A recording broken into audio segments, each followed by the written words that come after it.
The film opens with Mia, a young and attractive, and her boyfriend Tim traveling to celebrate the 60th birthday of her father, Lasse. Friends and family have gathered in his beautiful home, and the atmosphere is one of wealth and cheerful celebration. At the height of the party, to the guests' enthusiastic approval, Mia and Tim make an announcement. They are officially engaged. Wanting to share in the happiness of the moment, Lasse takes the floor and proposes to his partner, Elizabeth, an elegant and composed woman. She accepts with a smile. It is at this point that we are introduced to Frida, Elizabeth's adult daughter. When she is asked to make a toast to her mother, Frida speaks sincerely with a hint of irony. She is happy for her mum, though she worries about how she will fit into a new family. Several times her gaze meets Mia's. In that look there is curiosity and a subtle challenge. After the celebration, Lasse, eager to bring the two families together as quickly as possible, suggests that he, Elizabeth, Mia, and Frida spend the upcoming weekend together at his summer house on the picturesque island of Funen. Mia feels uneasy. She has other plans, and the sudden closeness with an almost unfamiliar stepsister makes her uncomfortable, but she is not used to defying her father's wishes, and after a brief hesitation, she agrees. The next day, Mia and Frida set off together by car to the island. At first, the drive passes in awkward silence, but during a stop at the ferry, they talk over coffee, and the tension eases slightly. Upon arrival, they are greeted by Elizabeth. Frida apologizes to Mia for her rather sharp joke during the drive. At that moment, their eyes meet, and a palpable tension arises between them, one that is interrupted when Elizabeth calls Mia outside. Elizabeth shows Mia around the house and shares her plans for renovating and furnishing it. Mia asks where her father is, and Elizabeth explains that Lasse has been delayed in the city due to work. Mia realizes that her father deliberately sent her ahead alone with Frida and Elizabeth so that they would grow closer. Feeling deceived, she steps away to be alone and calls her father, only to reach his voicemail, where she leaves him an angry message. That evening, Elizabeth sets the table outside for dinner and asks Frida to find Mia and bring her some wine. Frida finds Mia in the forest. A gentle, conciliatory conversation unfolds between them. Frida takes Mia by the hand and leads her deeper into the woods to show her a family of deer standing quietly among the trees. The sight of the animals, bathed in the mystical light of dusk, overwhelms Mia, and, driven by a sudden, irresistible impulse, she kisses Frida. Frida returns the kiss, but Mia, instantly frightened by what she has done, pulls away abruptly and runs off, leaving Frida in complete confusion. The following day becomes a time of turmoil for Mia. She keeps her distance, turning cold and withdrawn, trying to build a wall of silence between herself and her feelings. Desperate to break the unbearable closeness, she even attempts to leave the island, but her search for a rental car comes to nothing. That evening, all three women go fishing together. In the boat, Mia and Frida sit on opposite sides. Despite their efforts, their eyes keep meeting, betraying what can no longer be hidden. Later, alone together in a secluded cabin, Frida directly asks Mia about that first kiss. A heavy silence hangs in the air. Then Frida closes the distance herself, repeating the question without words. But this moment, too, is interrupted when Elizabeth enters the cabin and calls them home. They ride back on bicycles. Mia sits behind Frida, her arms wrapped around Frida's waist, the closeness both agonizing and exhilarating. On the way, Frida tells her mother that she and Mia will stop to swim in the river. Even the cool water fails to extinguish the intensity between them. On the riverbank, Frida asks her question once more.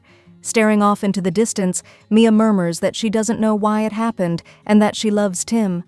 In response comes a moment of raw honesty. Frida openly admits that she is attracted to women. The night in their shared room is filled with silence. They lie on separate beds, yet the quiet between them is louder than any words.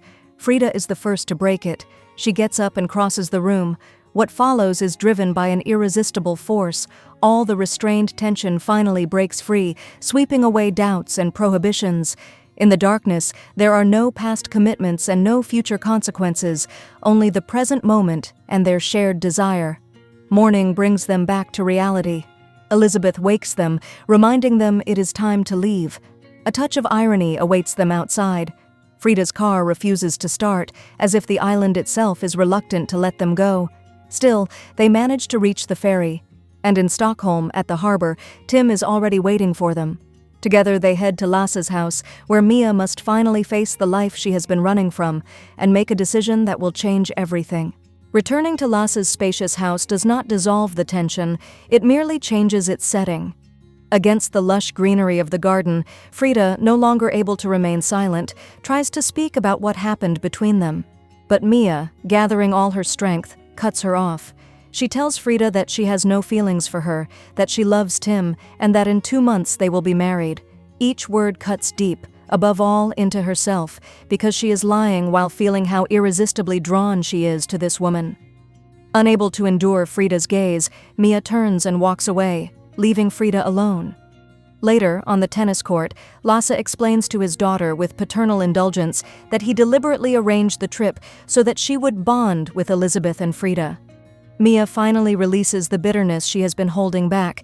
She did it only for him, so that he would be proud of her, so that he would help with her perfect wedding.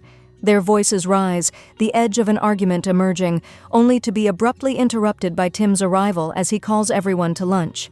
At the table, an unbearable atmosphere of pretense takes hold. Sitting opposite each other, Mia and Frida cannot help exchanging brief, pain-filled glances. Each of them is a prisoner of their true feelings and their false roles. When Tim, beaming, begins talking about the houses he and Mia are considering, Frida feels physically sick. Under the pretense that she must have eaten something bad, she quickly excuses herself. Tim, ever the gentleman, offers to give her a ride. At home, Frida does not enter the apartment right away. She sinks down onto the cold steps of the stairwell, and quiet, bitter tears finally break through. Later, crossing the threshold, she meets the gaze of her girlfriend. This time, Frida chooses the truth, painful but honest. She confesses to the betrayal and to her feelings for Mia. Meanwhile, Mia sinks ever deeper into her thoughts. By chance, a familiar name flashes on Tim's laptop: Frida. Opening her social media profiles, Mia studies the photos with aching intensity. Frida smiling with another woman, her free, authentic life. Mia cannot get Frida out of her head. Their thoughts seem to move in the same space. Visiting her mother, Frida confesses with the same raw directness to Elizabeth, "I've fallen in love with Mia." Her mother's response is filled with confusion and fear. "Love anyone you want, just not Lasse's daughter."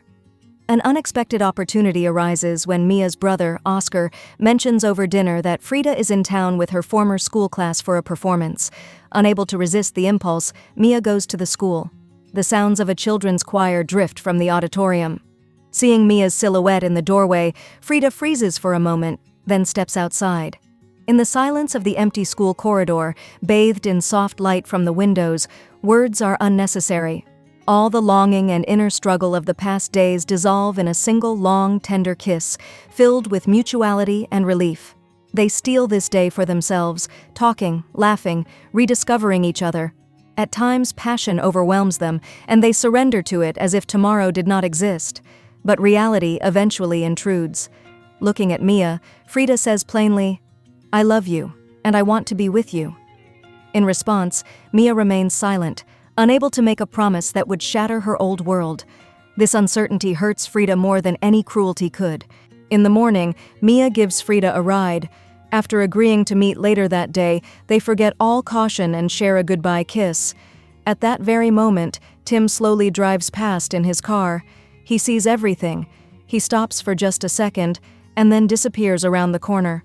That evening, when Tim tries to embrace Mia, she instinctively pulls away. Her body tells the truth louder than any words. He feels it. The next morning, exhausted by her inner struggle, Mia tells him that she needs to leave. But Tim, pretending not to have noticed anything, says that they are late for their meeting with the pastor who is to officiate their wedding ceremony. Mia's heart is torn apart. Instead of heading to her long-awaited meeting with Frida, she finds herself in the cool silence of the church. The pastor's voice, describing vows and future marital happiness, sounds like a distant echo from someone else's life. She looks at the stained glass windows, the pews, at Tim's serious face, and suddenly understands the monstrous mistake she is about to make. Unable to endure even another second, she exhales, "I'm sorry," and runs for the exit. Tim rushes after her, but his shouts fade behind her. She jumps into her car and speeds away, with only one thought in mind: to reach Frida, but the place where they were meant to meet is empty. Despair begins to tighten around her throat until she notices a familiar figure farther up the street, standing by a car. "Frida!" Mia runs toward her, breathless, ready to blurt out the most important words. "I left him. I left everything." But Frida's face is unbearably sad. "I can't do this anymore, Mia. I don't want to," she says quietly. "I don't want you torn between me and him. This is the end." And without giving Mia a chance to respond, she gets into the car and drives away, leaving Mia with a broken heart and a freedom that comes too late to be of any use. When she returns home, Tim is waiting for her. The pain in his eyes has given way to cold resolve. "Leave. I don't want to see you anymore," he says, his voice leaving no room for argument. In tears, Mia drives to her father. All night long she talks, pouring out years of accumulated lies, that the wedding to Tim was an expectation imposed by others, not their own desire, that she has spent her entire life playing a role, and finally, that she loves Frida. Lasse listens, then says, "I will be happy if you are happy." It is the blessing she has so desperately needed. The very next morning, Mia goes to Frida's place, but the door is opened by Frida's ex-girlfriend, who, of course, gives her no information about where Frida is. Her last hope is Elizabeth and Lasse. At their house, seeing Mia's desperation, Elizabeth tells her that Frida is flying to Barcelona today. Mia, hugging her in a rush of gratitude, turns and races to the airport. At the airport, she bursts into the terminal, her eyes darting across the departure board. The flight to Barcelona has just left. She is too late. Standing there, she feels her last hope slipping away with the departing plane. And then, a new, clear decision takes shape within her: to fly after Frida. The fear of losing her forever is stronger than the fear of the unknown. In Barcelona, she moves as if guided by instinct, recalling Frida's story about a special place, a lookout by the sea that she loved to visit as a child. She walks through narrow streets leading toward that place, and then she sees Frida, standing at the lookout. Mia climbs up to her. The sound of the surf drowns out her footsteps as she stops in front of Frida. Their eyes say more than any words could, as if nothing else exists around them, only the two of them, together.